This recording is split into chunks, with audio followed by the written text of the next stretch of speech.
Hey, what's up? It is Ronald McDonald, and today we have a juice recipe for you. Today we're going to be making hamburger juice. I'm just kidding. Here's the recipe for you.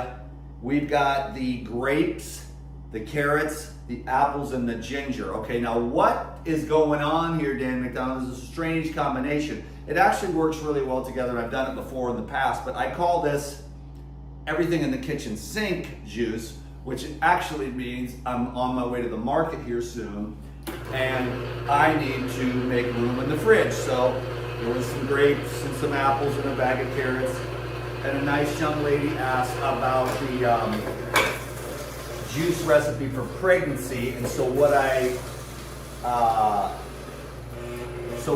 was gonna do was a video on carrot juice, and I just never got around to it because I make a ton of videos every day, but I just haven't, been posting anything because all the content of consciousness, it doesn't interest me nearly as much as the consciousness, but there's no way to make videos without saying something. I mean, I could do silent videos. I don't know how well they would do, but I do love the quiet.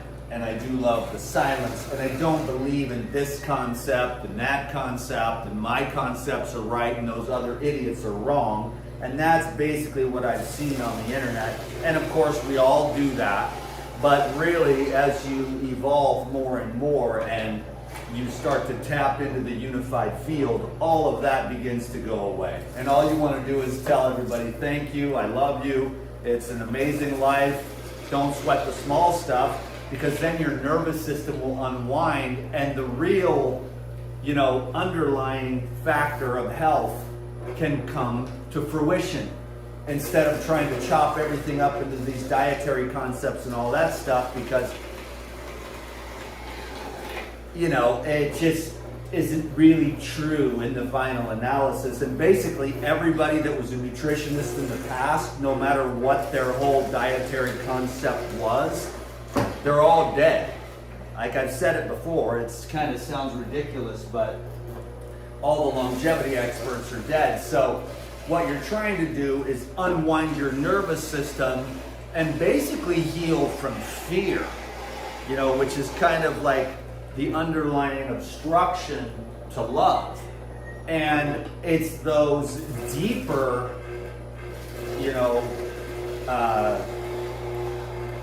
I don't know why the word claudulation is coming into my mind. That doesn't really express it very well, but it's almost like the deeper knots on your nervous system from all the programming and, of course, the genetics and the ancestral stuff, which is basically genetics, But then the human mind is capable of going to a higher level of consciousness and tapping into that unified field, which is basically silent, non-conceptual luminescence. And then it just, through that fire, which is the pure lightless light, all these sort of delusions and attachments and aversions and fears dissipate. Then the whole thing, you just go to sleep, get a little sleep, wake up, you feel good because you're not so constricted at the deepest levels. You see what I'm saying? And so, yes, when we talk about food, we're talking about a pretty gross level. And so you're dealing with people, of course, and we're all there, right? We all do that, and we all have these beliefs around food. But really the example that I've said a million times, which makes it pretty interesting and fairly clear, one person believes the donut is going to make them fat, and one person believes the donut is going to get them through the triathlon. Which one is right? Well, they're both right. And then that example there shows you how important the mind is. Now, you've got conscious beliefs and you've also got unconscious beliefs. And so you have to be aware of the unconscious beliefs and programs that are operating as well. In other words, you have to do what you believe, but also what you can also do is begin to eviscerate all those conceptual beliefs that program you and turn you into a slave. Glad, damn it. My grandma used to say that. Dang, man. Well, Judas Priest. I forgot my thought, but anyways, you can dissolve those accretions and those blockages, those belief systems by simply understanding that you are an infinite being via that luminescent field I'm always trying to talk about, which of course there's no words for it, but I just call it God. I'm old school, but then everybody gets their panties in a wad about that, like it's some dude up in the sky who wants to burn you up, you know, for doing things that feel good. But really, God just sits there and lets you have all the pleasures in the world and burn out your nervous system and sit there as a sad sack of misery because of all the distractions and addictions and the porn and the social media and the politics and everything that causes everyone stress, and the bills and everything too. But you can also just, I mean, the thing is about bills and stuff, I mean, women do 85% of the consumer purchases, but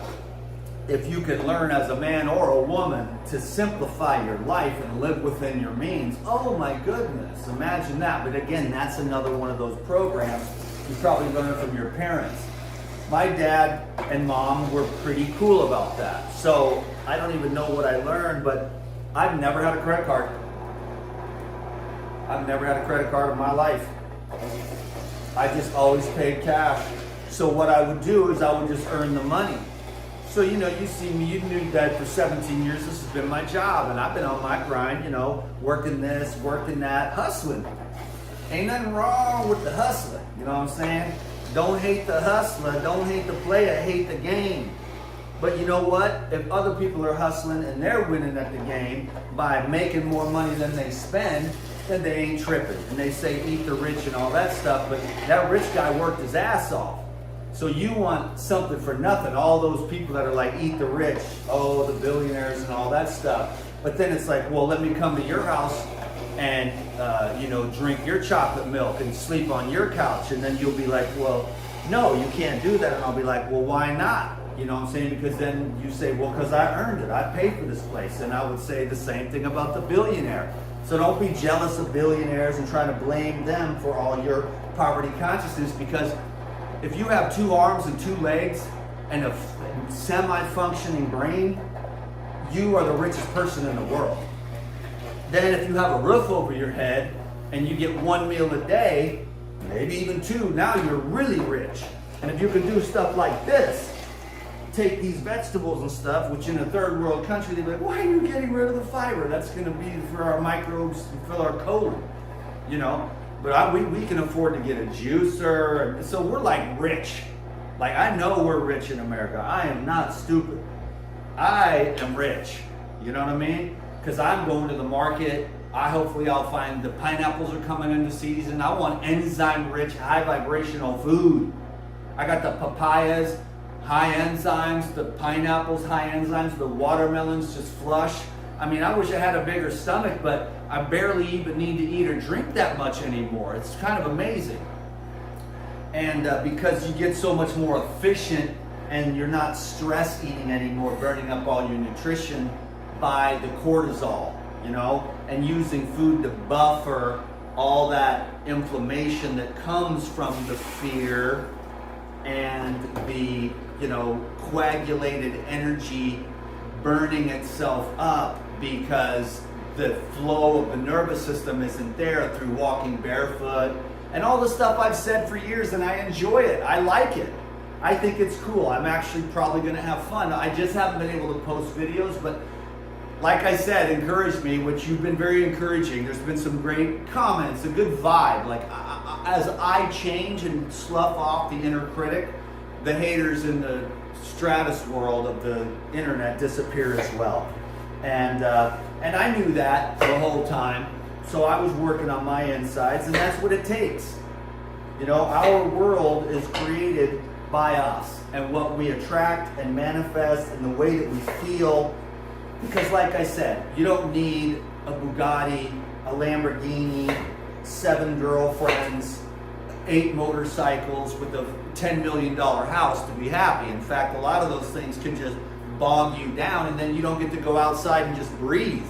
Imagine just, I know I'm a little crazy, right? But think of how rich I am with that's being my favorite activity, just to be outside. It's like, how much does that cost? Nothing. You just open the door, walk out it, and you go outside. And if you're like me, you live in paradise, and then this whole thing with this view and the fruit trees, and and then pretty soon even the albesias are going to be gone because they're hanging over the house, so we're going to cut those down. That's going to bring more light and even a better view. So I'm going to have like this 180-degree panoramic view of Kalaheo Valley, and it's just beautiful. Cows and birds. I got chickens and pigs, and you can just be happy with the littlest things, and you don't need to go deep into credit card debt and stress yourself out. You can learn to manage your money. You can learn to manage your energy and quit wasting it on all this fake crap and fake people. And I'm kind of a real I'm not the most social dude. Ask my friends. They're like, Dan likes to be alone. But I'm just going through a phase right now of regeneration, which I've been talking about for all these years. But it's not just about the food. The food is definitely a part of it, I'm not going to lie, for sure. But it doesn't have to be this war within yourself or with other people online. Because it's way more than that. And so if we're still arguing about the food, like I said, we're on the grossest levels of healing. And yes, you're supposed to be an expert and stuff like that, but you want to keep your colon clean and you want to keep your pipes clear, and that's why I'm recommending, the juicing and the enzymes and the raw food and the herbs and stuff like that to keep your pipes clean. That's an interesting thing that not a lot of people think of. Well, they'll use enzymes to clean their clothes, enzymes to clean their armpits, they'll use enzymes to even shave with, enzymes in their hair. They use enzymes to unclog the drain. So it's kind of a unique thing that when somebody, the thing is it is an $80 billion a year worldwide industry. And my only goal was just to get $1 billion of that over to Pyridine, And I kind of gave up a little bit because the social media just went bonkers. And I might get back on my mission because I love Pyridine. And I figure if there's an $80 billion a year market, Pyridine has the best, and they should be utilizing that because that would put the pharmaceuticals out of business substantially, because about half of the drugs that they use would be satisfied through the use of enzymes, including like the heart and the blood thinners and all that stuff, which is about stress and funky diet with the bad fats and everything like that. So clear those pipes, basically. Get that circulation to your brain as good as you possibly can. And of course, with the ED pills and stuff like that, it's a circulation issue. And so these guys, they don't have circulation to their brain because the microcapillaries get clogged up, and they don't have circulation to their penis because the microcapillaries are clogged up. Plus, they watch too much porn. So now they need 3 girls, a donkey, a giant vibrator, and beads pulled out of their butt really fast in order to get an erection. You know what I'm saying? So that's why you want to avoid. That was probably pretty funny for some of you. And then other of you are grossed out. But the thing is what I'm saying is, I try not to be too judgmental, but thank God I don't watch porn. I'll say that right now. You can, Ryan, make a reel out of that. You know what I'm saying? Like, I'm glad that I don't watch porn. I'm not going to judge anyone because it's a stressful life and people are lonely and they're stressed out, but there's nothing better than semen retention. Now, making love to your person, there's nothing better than that. But I'm just saying, like, if you ain't in a healthy container, then you're just busting nuts. Sorry for being so crass, but what a waste of energy. And I say that now at this point, many years in, getting better and better at it, you're going to feel the life force energy coursing through your body from your testicles, up your spine, into your brain, and down into your heart. Do not waste your seminal fluid if you are wise enough to understand what I'm saying. Learn about semen retention, chastity, brahmacharya, and do your level best without getting, again, into conceptualization about I'm better than you because I've gone 3 months with no FAP or whatever it is. It doesn't matter. You need to keep going and going on your spiritual sadhana practices through the wisdom, which is really just a self-radiating wisdom within the field itself. You don't get to claim anything. It's just natural, spontaneous evolution of consciousness, and all you do is really witness it, you know?